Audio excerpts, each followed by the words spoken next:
Hi, I'm Cherie Brown, Google Certified Trainer and Interdisciplinary Coordinator for IEM Schools, Sky Mountain, South Sutter, and Ocean Grove Charter Schools. Today we're going to take a look at how to use your Google account and Google Drive to provide the opportunity for your students to gain valuable technology skills. Think of Google Drive as being a hard drive in the cloud. It's very similar to a hard drive on your computer. It has applications, which are like programs, and it has the opportunity to create multiple files and organize them. To create a Google account, log into any browser, type create a Google account in the search bar, and google.com will come up. Go ahead and fill out the information it asks for. If you are creating this account for your family to share, it is yours, the parent's account. And so you will fill in your information, but create a name for that account that would make it clear to you and to your family that it's for the family. Once you've done that, that will give you access to these files. You can access them from any device. It won't matter who's on which computer or mobile device, or if you're at the library or where you are. You will have access to everything that is created in Google Drive. Additionally, it gives you the opportunity to share information among accounts. So you can share with your own personal Google account with your family Google account. Another thing I want to point out is there are lots of ways to get into your Google Drive. You can click on the apps icon in your browser bar. On a mobile device, you can download each individual app and then access each one individually. And I'll talk more about that in a few minutes. You can also create in your settings the ability for Google to start up as a new page, which will always give you access to all your Google information. So here is just a picture of Chrome opening to my Google account, and it's connected. So I could come here to Mail. You can see that I'm connected because I'm signed in. And from here, I can get into my applications, either by using this apps on the left top bookmark bar or right here as well. Now let's jump in and look specifically at a Google Drive account. So here I am logged into one of my Google accounts. This is not my primary account, so it's a very good scenario of how it is similar to using an account with your family. From this screen, you can see it looks like looking at a file explorer or depending on what kind of system you're using, like looking at your files.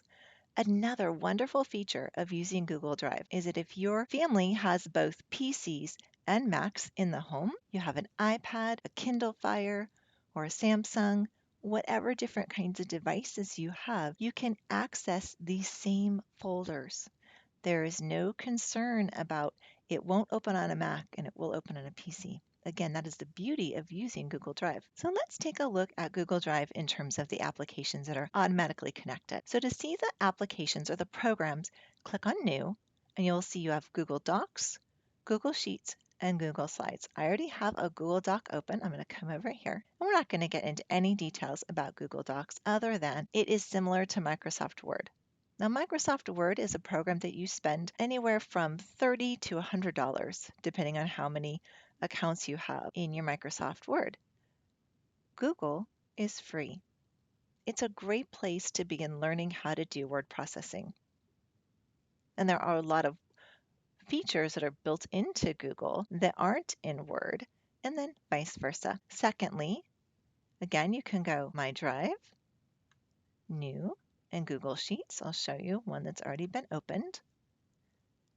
This is a Google spreadsheet, similar to Microsoft Excel. Again, does not have all the same bells and whistles, but it's a great starting place for students to learn how to use spreadsheets, to collect data, to analyze data, and to really use some of those math skills with creating charts and graphs that would be very valuable for them as they move on in their education and their careers. Next, built into Google are untitled presentations.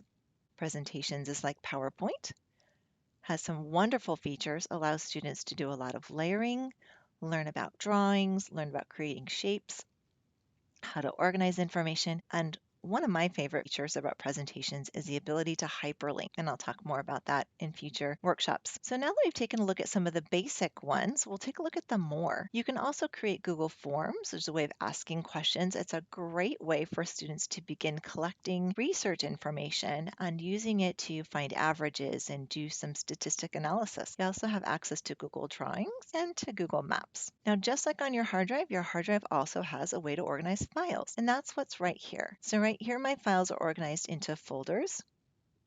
You'll see I've got one with a student name. So if this was my student account, I might have several folders, one for each of my students. And if they don't create all of their things in the right places, it's very easy to move them. I'm clicking on this and I'm taking and I'm just dragging it into that folder. And so now that file is now in Tommy's folder. So when Tommy comes in and he wants to start doing some work, he opens up his folder and he creates new. And anything he creates new, once he's in his folder, will be dumped right there into his folder. We'll talk more about how to share our files in the next workshop.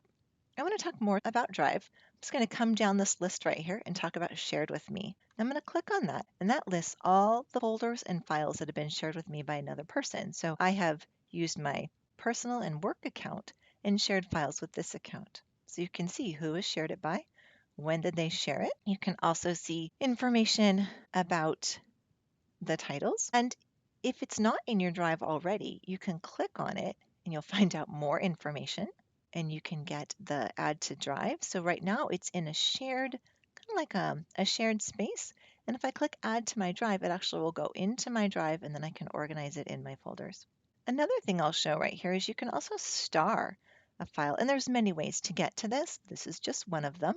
And if you add a star, it allows you to search by star and you can just find the most important files. You can also rename at this point. You can make a copy, you can download it onto your hard drive, or you can remove it altogether. Next, I'm going to talk about recent over here on the left. This is a great way to find a file that you've just recently been working on and you don't remember the name of it. You can also see what files your students have been working on or your children.